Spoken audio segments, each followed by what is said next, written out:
you been? Great, great, great. Your accounts like gotten huge. Yeah, we're picking up a little bit of steam. Um, I'm pretty pumped about it. I think we're gonna keep cranking here for a little bit. Um, I think you're gonna get huge, man. I think like you're gonna get 500K in probably the next. It's gonna explode I, around I in that I area. appreciate But your faith, man.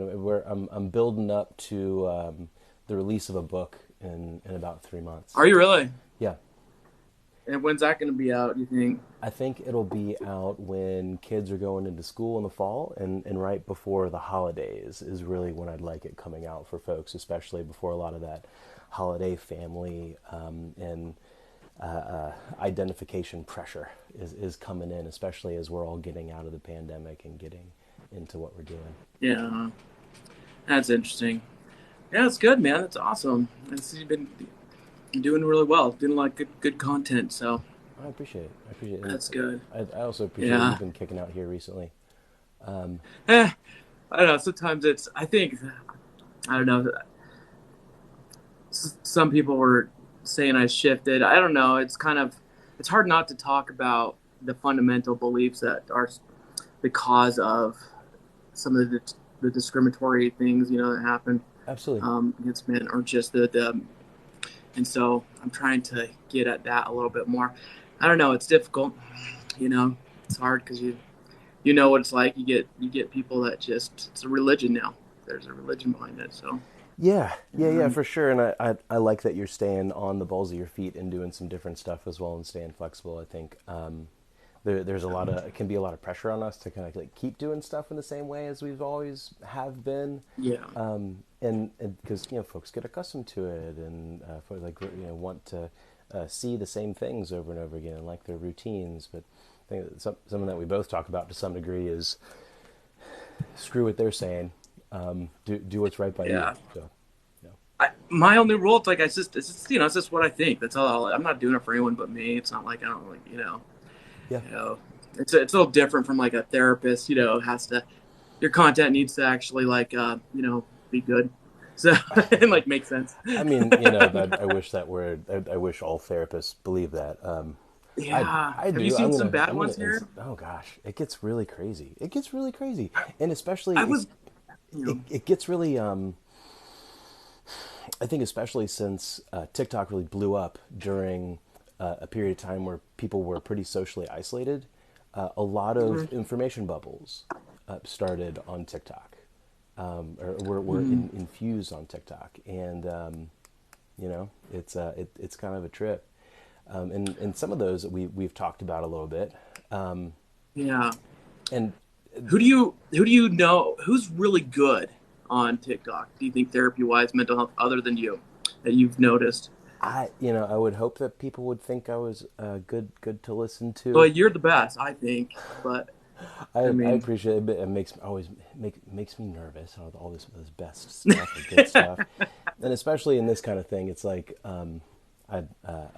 I can be kind of a perfectionist, and I picked a field that you can never be perfect or the best. Like you always just like yeah, good for certain people kind of thing.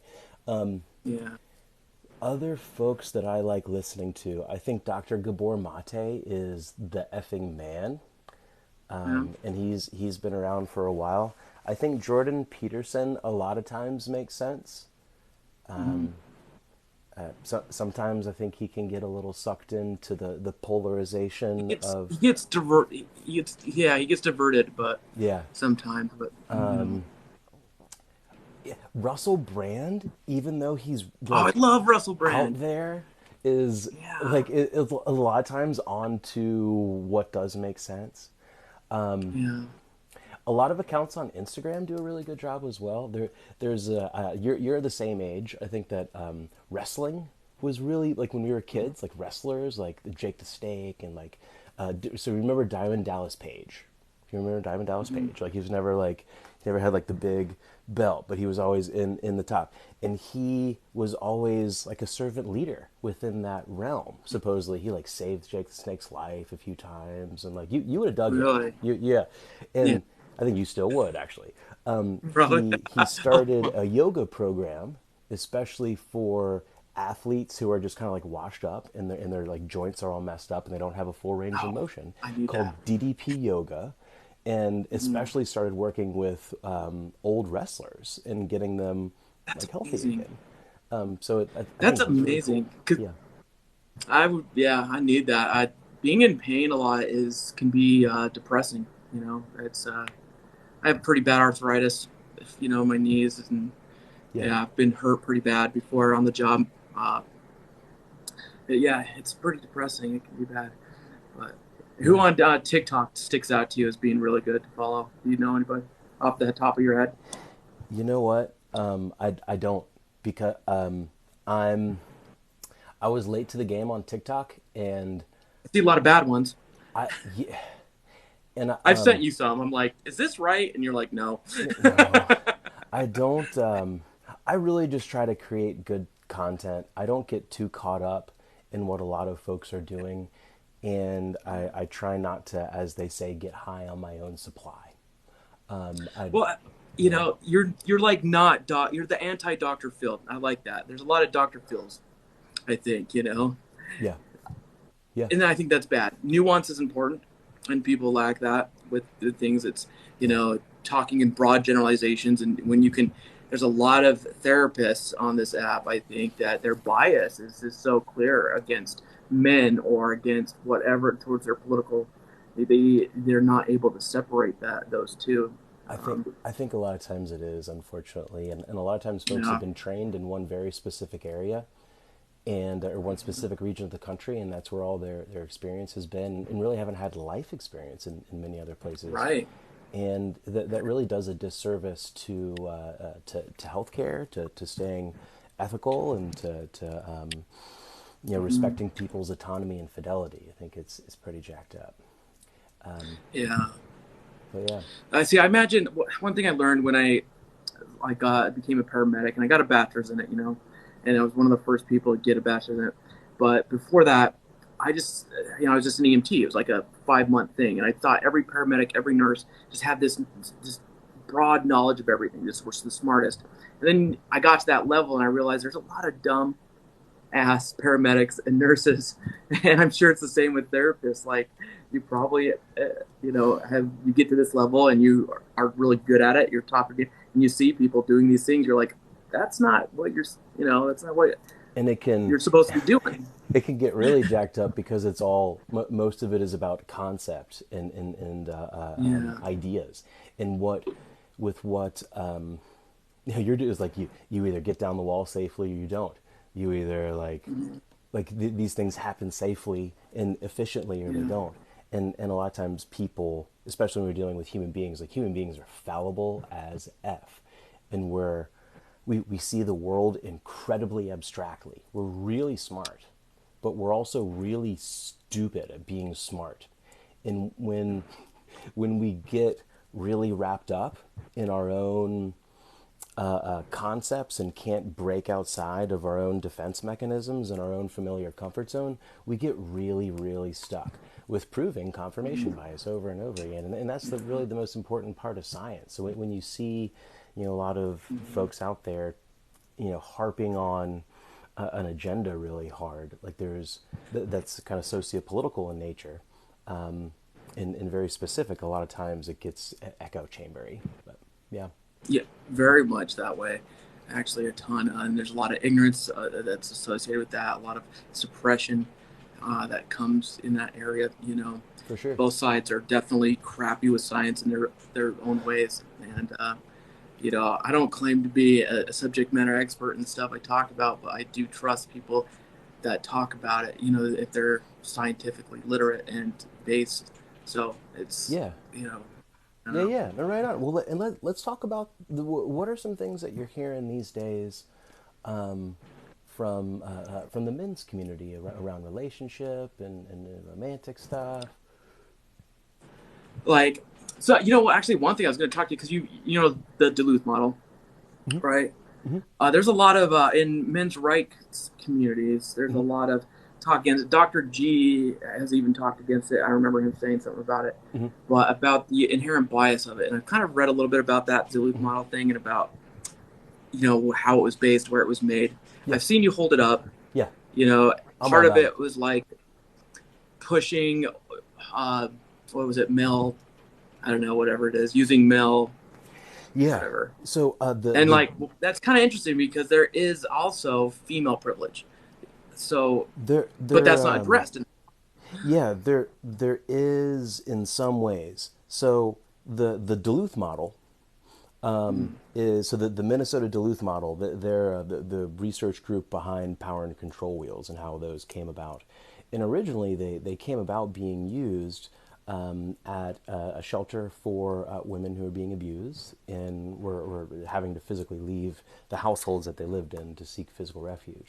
And they're being used by social workers who are working with these folks. And amassed a ton of research and data and came up with these power and control wheels, which are freaking awesome. And Yeah. what, a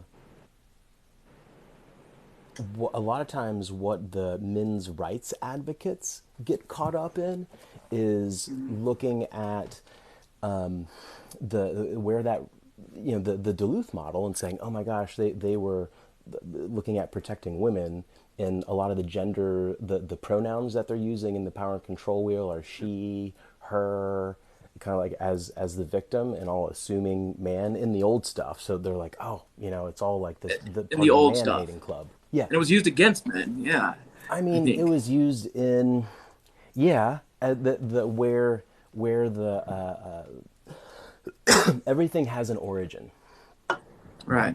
right? That's true. So like That's, yeah. all kinds of any kind of oppression is initially used by some group towards some group.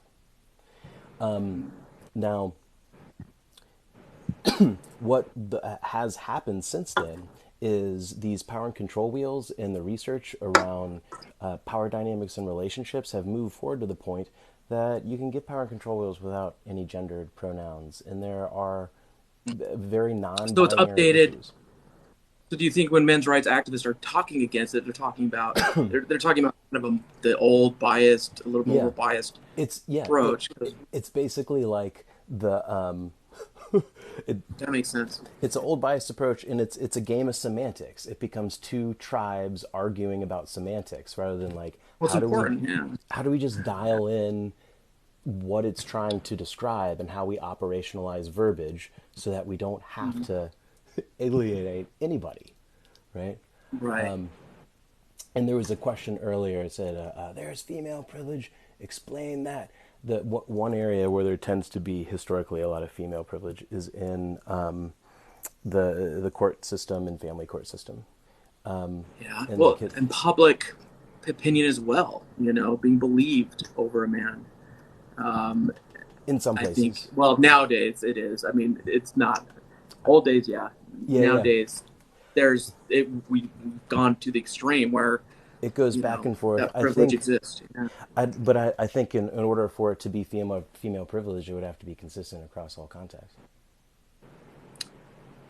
Across decades, it would have to be. It would have to be What do you mean? you would have to see it in a cross section of all contexts at one time in order for it to be systemic. Systemic privilege, but like the Me Too movement, the kind of the public shaming or the whatever against men It based on no evidence. it tends to be pretty That's case by not that wouldn't be considered a female privilege. no. I think it's misandry. I think it's stupid.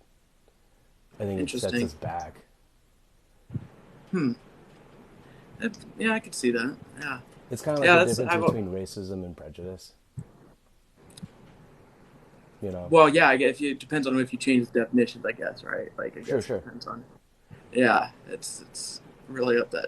And if like if you have like one woman like hating on a man in one place, you couldn't really call that female privilege. You just call that like misandry. True, but then how? So in the Duluth model, Yeah, I don't know if I'm just completely off base here, please go where it for it. says No, no, I'm sure you have a lot of using the follow-up male lead. privilege. Yeah, Using male privilege. yeah.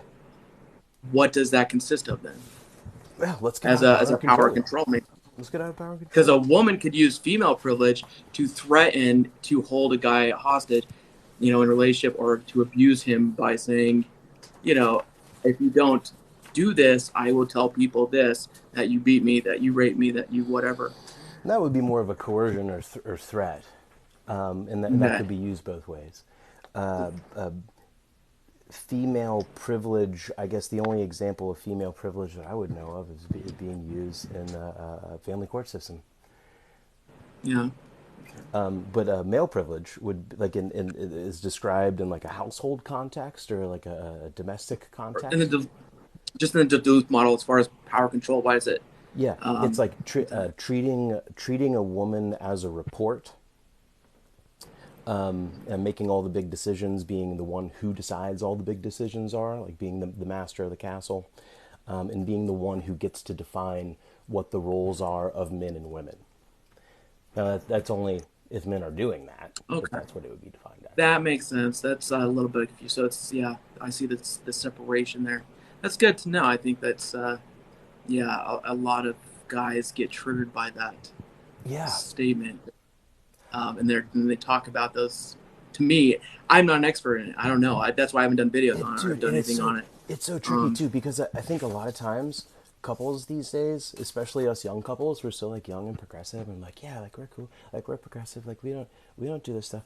And really, I would say 9 out of 10 couples have uh-huh. some types of power dynamics that are kind of funky, whether they realize it or not. And Hmm. sometimes they kind of like it that way and it works and like whatever's clever. And Yeah. it's almost akin to like kink or power play in like sex and like hair pulling or whatever. Yeah. It's kind of a different neighborhood, but like most But couples have a degree of it. Some have a yeah. lot, like BDSM, Okay. right? Yeah. And some have like a tiny little bit, Uh-huh.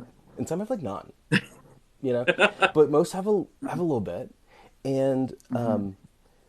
it's really if it's becoming problematic or not.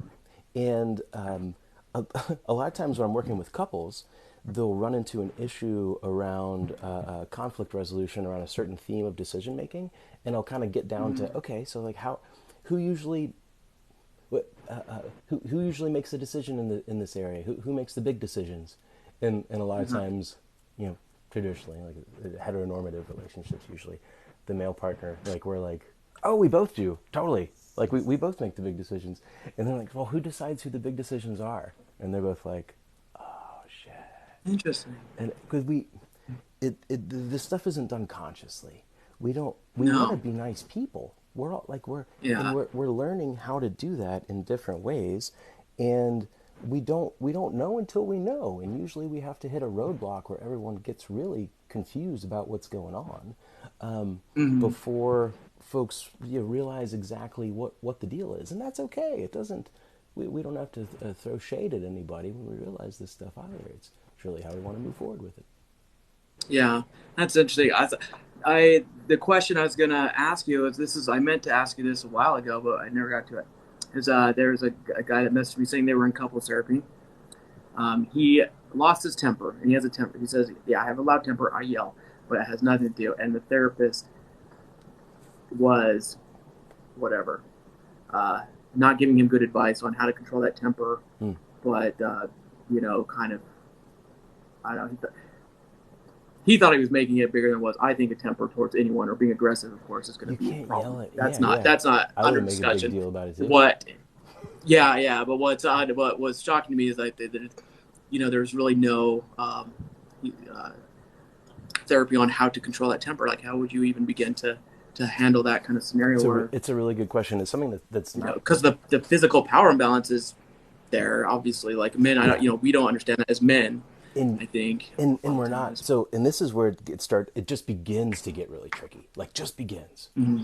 Yeah, Because yeah, really. we're taught on a really systematic level some basic things as men and boys, and we're like socially policed and pressured to do this. One is that emotional restriction means we're smart. You can't be emotional and rational at the same time, is what we're taught, and you have to be smart to be a winner, right? So like, don't be stupid, hysterical, emotional. That's what we're taught. Yeah. Another is that if we openly show pain or fear, that we're weak, we have no courage, we lack gameness or willingness, right? Yeah. And but like anger is okay, right? And even as Mhm. boys, a lot of times the message we get is, okay, like if you get upset enough, you get pissed off enough, Yeah. we'll go get you a bag, or you go punch a pillow, and you like take it all out In until you, therapy, yeah. yeah, until you like wear it down, and then you come talk to us. And kids have to know how to do that, especially boys have to know how to do that. It's really important to like regulate your anger. But there are so many other emotions going on, and actually, anger is always a secondary reaction. Yeah, It's yeah, never the first thing that happens. So what's under it are like vulnerable emotions, primary emotions. And us men, we never get room to learn how to do that because we're being to told to spot man it. up, and Yeah. like we're like p words and like you sissy whatever. So we don't want to be ashamed of it, compartmentalize it, internalize it anymore, get all the feeling, and then a lot of times when I'm first working with a couple or a heteronormative couple, maybe where I haven't really gone there yet with a guy, I'm like, hey, like, how are you feeling right now? When I'm like watching him have a thing, and he starts like bubbling up and like looks at me like I just threatened him. And I'm like, hey man, I just asked you how you felt. If you're Yeah, feeling angry, you can tell me that you feel angry. It yeah, wasn't a challenge. It's okay to have feelings. You're here to have feelings. This is okay. yeah. And a lot of times men don't know that and haven't experienced that, and it feels very unwieldy and it feels out of control. But the more we learn how to tune into the full range of vulnerable emotions under the anger, and regulate our body in each of those emotional experiences and ground ourselves, the more we can bring ourselves down and then speak up in a way that other people want to listen to us.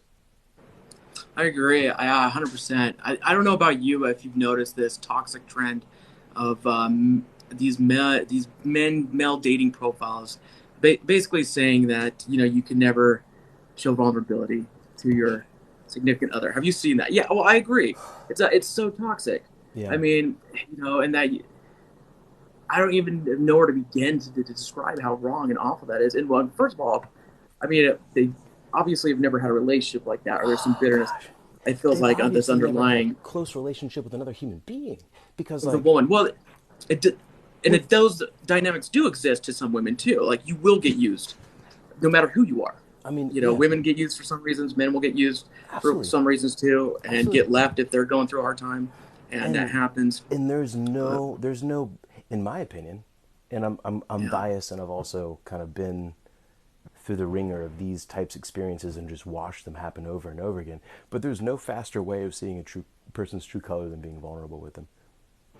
yeah, And if you can be very measured that's and a good point. vulnerable and even strategic and just kind of like give a little Mhm. bit and see what happens, you see a lot. And Yeah, yeah. Spot on. Emotional boundaries, saying that like when I express sadness or this way, like it's important for this to happen. For me, it's important. and if someone And can if create emotional safety with you, when yeah, you express vulnerability with them directly and openly, especially in like a I feel position, if you can say like I feel insecure when this happens because I think it like looks like I'm lame, the other person's response should be to seek proximity to you. It should be to, yeah, oh my gosh, tell me more turn in. about that. Exactly. Exactly. Which helps you regulate yourself and you become more secure.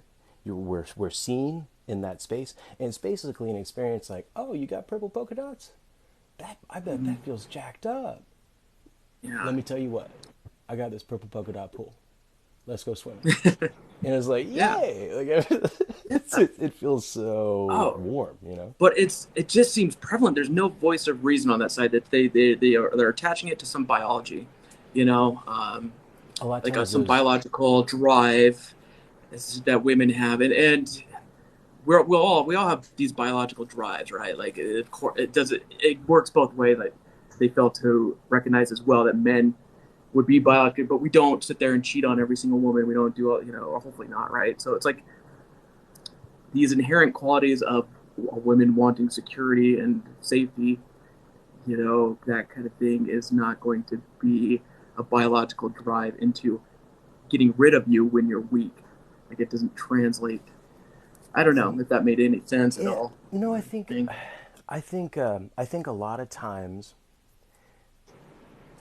people, men and women, are giving way too much energy thinking about all the things to worry about when people see us being weak. Yeah. When at the end of the day, 99% of that is in our head about how we perceive that we're being seen. And as long as we're physically safe and no one can get us, F them. F what they think. Fail fast, fail often. Keep it rocking. Yeah. Yeah. Yeah. It does. I worry about how prevalent that thought is, that Those thinking is guys, now. they're just coaches making a ton of money off of people and relying Mm-hmm. on BS myths that keep people I agree. stuck and keep coming back to them. It's just Oh, like the passive income. right. People are like, oh, you just Right. like set up this pyramid and you go sip mai tais. Bullshit. Nothing works like that. Like, nothing Right. works like that. It doesn't work like that. It doesn't at all. And No. like my late wife, we had nothing when we started, and I went through a hard time. You know, that wouldn't make sense if that was the case. That we would start out, we would grow together like that and build that kind of. Yeah. If it was the case that women wanted these things, she was a gorgeous woman. She could have dated a doctor. She could have dated anyone, but no, it doesn't work. If there's anything that I see over and over again is that a lot of times what tends to be holding up relationships when they're generally like work well together administratively and are good friends Yeah, in the intimacy is really struggling. yeah, A lot of times it's a man's inability or discomfort or lack of practice with dropping into more vulnerable emotional experiences and or containing the vulnerable emotional experiences and being present with, attuning with our partner. There's so much meat on the bone in that area. mm-hmm. And a lot of times when a couple is functioning well administratively for a while and they're good friends, usually the female partner knows how to do that and like she's like trying to like overfunction doing that and like hoping it happens eventually. And Right. like as soon as we like slide off of our white horse and let her suture our wounds, she's just like, oh, I fucking love how human you are. And men are always like, oh my gosh, this is so much less pressure. Like I love this so much more. It's kind of cute. Yeah. That's funny. Yeah. The argument they would use against you or me in this area, and I don't know how to articulate it, so maybe you could help me. That they would say 80% of divorces are filed by women, and the number one cause is a mental health crisis or losing a business, losing a job. Um, that's what they associate. To me, I'm always suspicious of.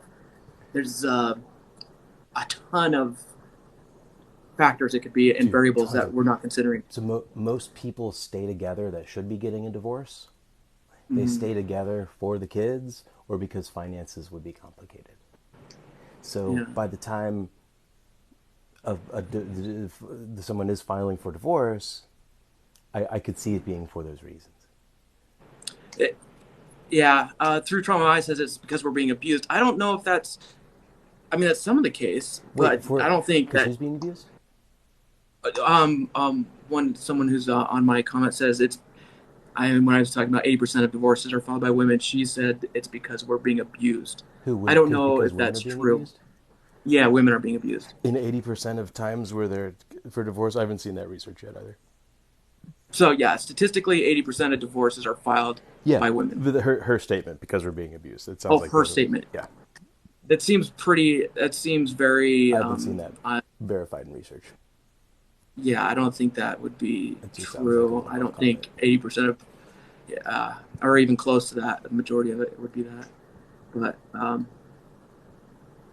don't know. Where are you getting those facts? I wonder, or if she knows. So A lot of times people I'd be just curious rattle about shit that. off. I'm A lot of times what? people just like wah, wah, wah, kind of based on No, their no, own. no. She's great. Like she's super smart on stuff. Oh, So like she's really good with that stuff. But okay. that seems very biased in that regards that statement. So Yeah. um, I don't see a lot. In my opinion, I don't think most relationships are really abusive. People are just trying to figure it out, and you can, you know, like you said, the whole narcissist thing, the whole narcissist thing, it's like once you get labeled that, I mean, that's terrible. I mean, then now you're not taking care of the person who has these, uh, you know, antiquated notions of masculinity that's no way a narcissist. Just Yeah.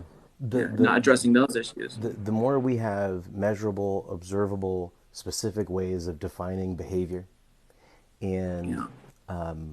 what is fair and unfair, the better for all of us.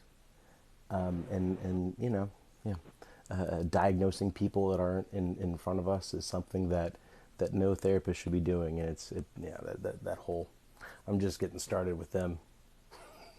That's one of the things that that you've helped me notice is I would have never even understood that because there's so many therapy TikToks out there with people that are claiming to be therapists, at least, And you know what I've degrees and actually, credentials all. you know what I've actually found is But a lot of who is fueling those are custody courts and lawyers yeah, because they want to see someone yeah, get diagnosed so they can start an official smear campaign. It's I literally, see that. it's a weapon. Yeah. Well, I've known people who have said, and you're taking their word that their therapists say it was like, yeah, they told me my husband was a narcissist. Yeah. I'm like, I don't think a therapist would tell you that. If or at least a qualified one would. I mean, you Um, would think. Now, right. this is also the whole pop culture thing. It got so big. This echo chamber Right. got so big, where so I do a lot of clinical training in my area for Mm-hmm. psychologists, mental health workers, specifically around cultural competency for men's issues, as well as violence prevention work and domestic violence intervention. Yeah. So these are areas that I work with all the time, that I have for a while, right? And I'll be like in trainings with folks, with trained clinicians, and they're going Yeah. like, wait a second, narcissistic abuse isn't, there's not, that that's not ethical. And It's not a real we're, thing. Yeah. and it's really quite amazing. It and it's a great example of how fallible people are on so many different Right. levels, right? Like we get so Yeah. convinced of something. If the divine feminine gets pissed off enough and we have like a crazy presidential cycle, like apparently you can start a whole culture and Right. community based around that, you know. Well, and there's a whole section of this community too that just eliminates any responsibility on, from, from one of the parties.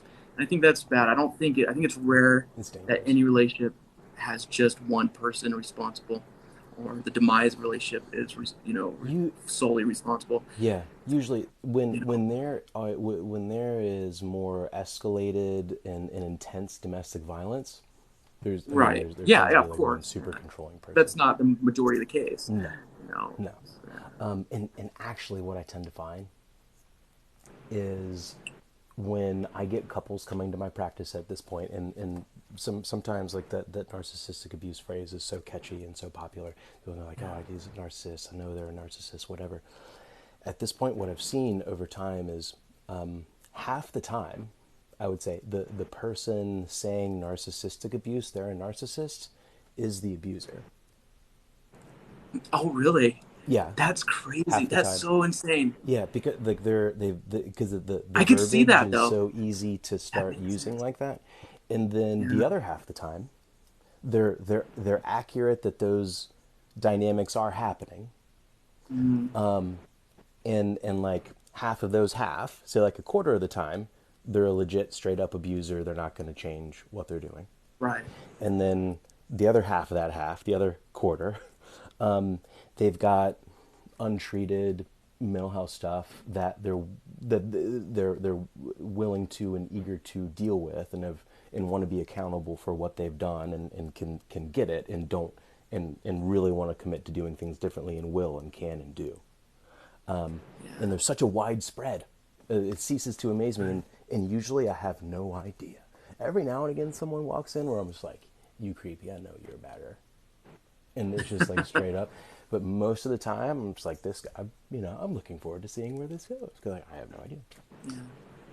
Yeah, that's crazy. I see one of your lives with I can't remember her name, but she's great. She's talking about reactive Tiffany, abuse, and she's Tiffany. Yes, I love that. so That funny. she was so honest and candid about her role in that relationship. I thought that was amazing, you know, and I don't think that's a conversation people can have right now Yeah. about, um, I don't know. What do you think?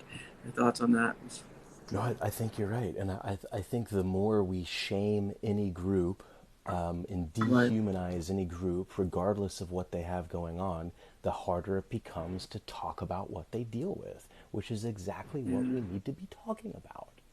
And What it's she completely would say, you know, unproductive. she would keep trying until she would just egg him. She just wanted that reaction, just everything, just escalating, and no one ever talks about that. Now, of course, she's never excused any violence. Like that's never an excuse Yeah. ever. It never would be. But you know, if someone's gonna finally snap and yell, you can't be like, "Ha!" You know. And now So I it's proved it. And there's yeah, and that really so the opposite of that reactive abuse. If you can stay incredibly calm and mellow and non-reactive, I think that that group, you'll see that a phrase rolling around called gray stone. You got a gray stone. You got to be a gray rock, gray stone. It just means like mute, interesting. like non-verbally mute, basically. Which is that one part is accurate. Like you have to be non-verbally mute. You also have to like know what your agenda is and what your Right. position is and where you're going and why.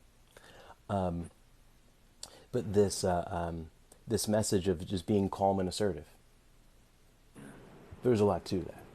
You know, if Yeah. people have a really shitty, blamey, toxic, aggro energy, and they're just coming at Mm. you, and you just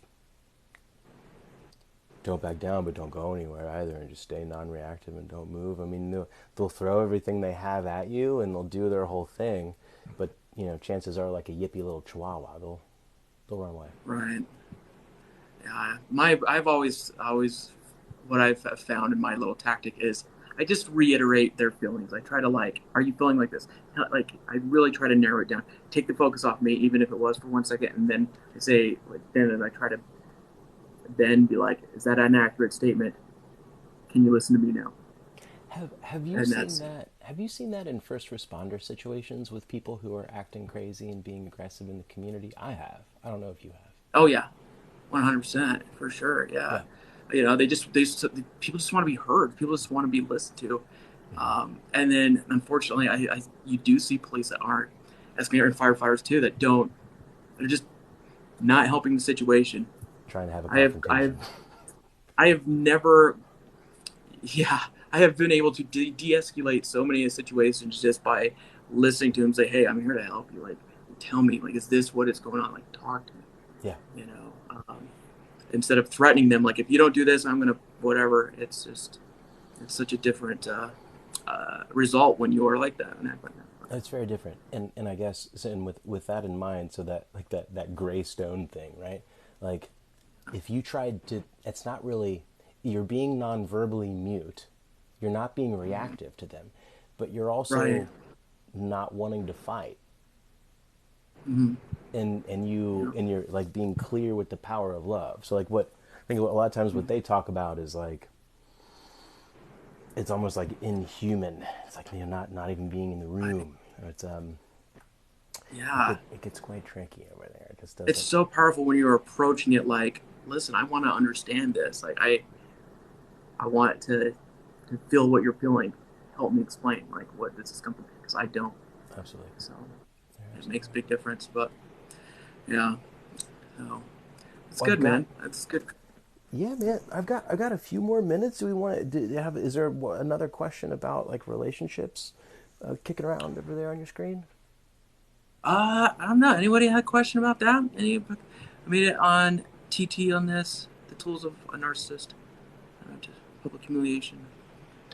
I don't see any questions. That's Cool, really all I kind of cool, had was cool. that temper thing. One thing, I guess. What tools would you like tell someone to implement if they do lose their temper? I'm very stoic, for example. Like I almost never do, but I did lose my temper at like my crew about 3 months ago. I would not even begin to know how to prevent that from happening.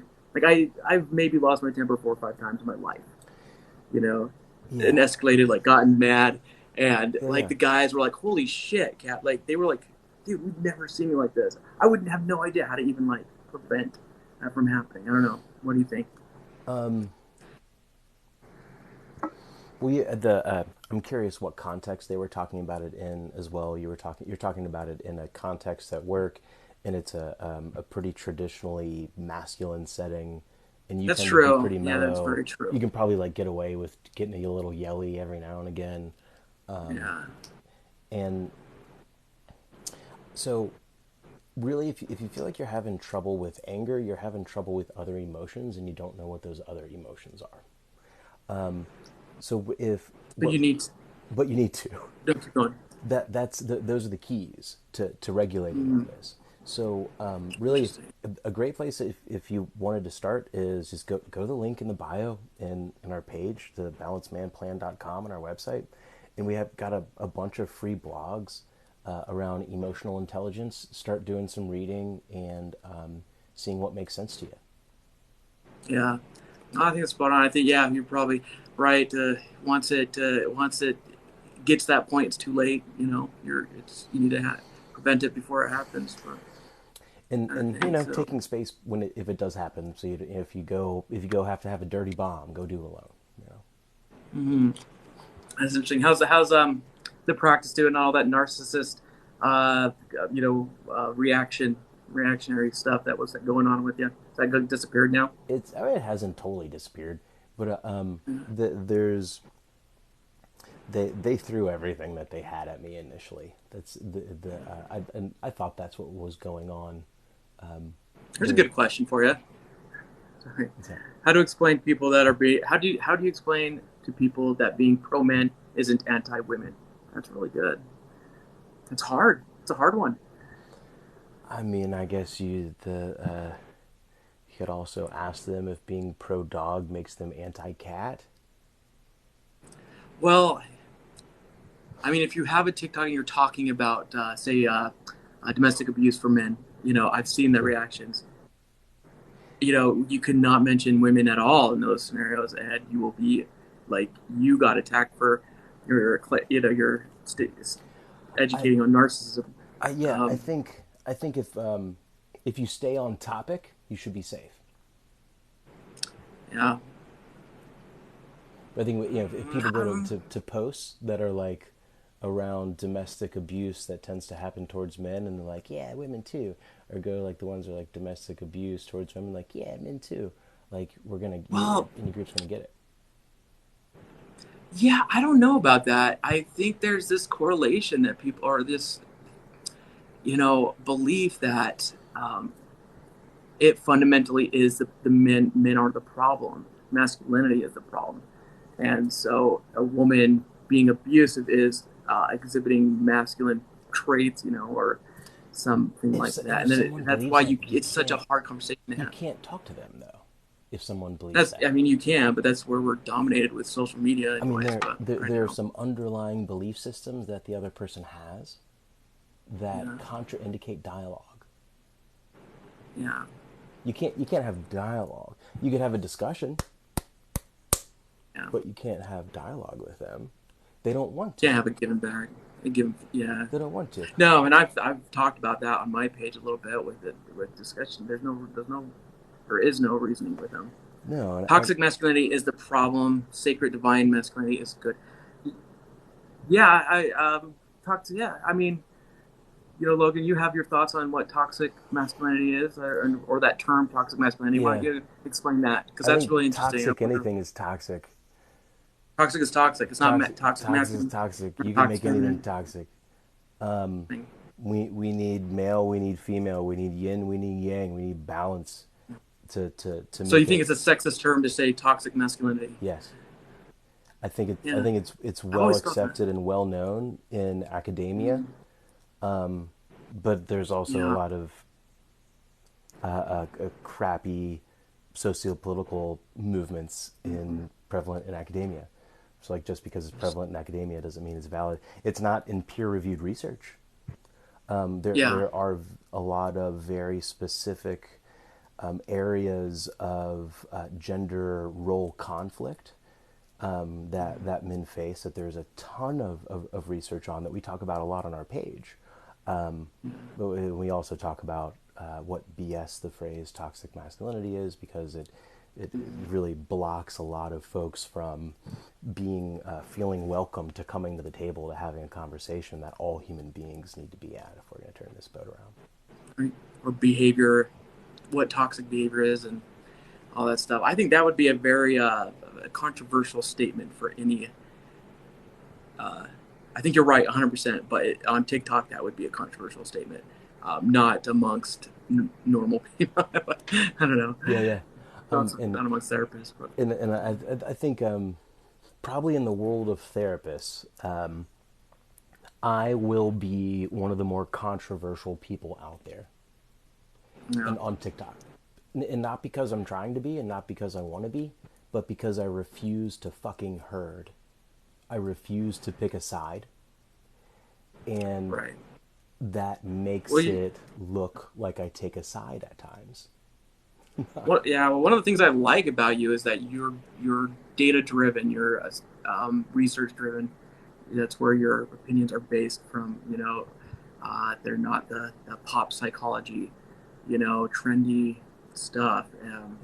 I try to I love psychology, know, You people know? that do that kind of stuff. But you do get these yeah leftist movements kind of influencing him as well. So They're yeah, no, they're and they're the movements are popping up everywhere. yeah. Well, Brian, it's about that time for me. No. Thanks for talking, man. It's good. It's good catching up, man. It's been a few weeks since we've talked, Yeah, man, so I miss talking to you. I'm just starting to too, brother. Yeah, last We time do I look was like like, "Are y'all brothers. You're just brothers?" bald. No, but maybe We do kind of look alike, I we think. kind of do. So Right? The strong. It's the strong nose. It's the strong nose. yeah, Yeah. that's funny. Okay, Well, well, take it that's easy good. I'll out there, talk to you again Mister. in a couple weeks. Look forward to the Yeah, next see one, you my again, man. bro. Peace. All right. I hope all y'all appreciated that quick chat with Brian. He's a good guy, and he talks to a lot of specifically fellas that really get lost out there. And we in trying to bring him back into the fray. I think we run into some fellas as well, but we have a much more of a mixed bag here between genders. It's not your place to outlaw prostitution for other women. We're having an awesome conversation over here in the comment thread about one of the oldest professions known to humanity. It looks like people trading sex for money. Well, no more talking about trading sex for money, at least not on this page. I do look forward to our next chat. It will probably be a live stream. We'll be answering some more of those viewer questions. We'll have a really live stream for you. We have a disagreement. It's okay to have disagreements. It's all right, y'all. We have disagreements. The point of conflict is to elevate each other's critical consciousness, is to bring all of our consciousness up together. It's not to make enemies.